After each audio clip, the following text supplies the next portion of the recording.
wafadhili na wahalifu hao wa machafuko yaliyoshuhudiwa Alhamisi wiki iliyopita.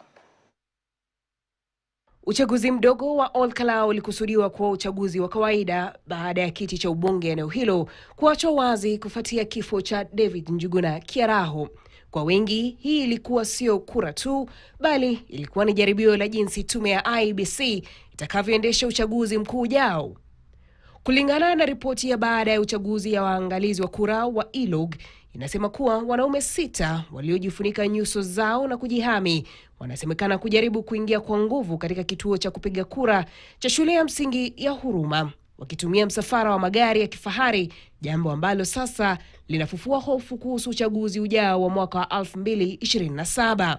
When we talk about masked armed men who are storming our polling stations, it is a new issue for us as a country. You know, these are histories that we have seen around Mali, Sudan, and even Somalia. And this is how nations fail, when we have questionable persons emerging the winners by the end of the day. And how do we question their credibility in terms of how they emerge victorious? It is when we see persons storming polling stations.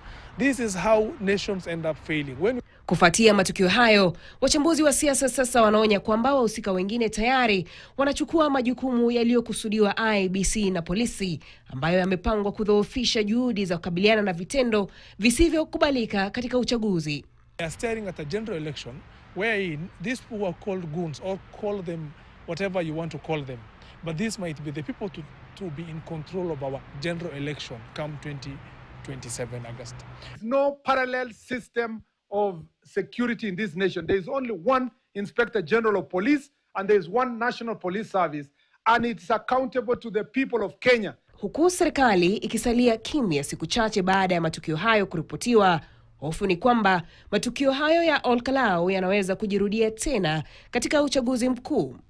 Na iwapo serikali itaendelea kukaa kimya, kuna hofu ya nchi kutumbukia katika machafuko tena. If these questions are not answered come 2027 general election, we might have unfortunately a repeat of what we have seen in 2007 or even worse off, because this kind of politics is what we have not seen in our country. Bentura Kwamboka, KTN. Kando kidogo mtazamaji, na masuala Olkalau, chama cha mawakili nchini LSK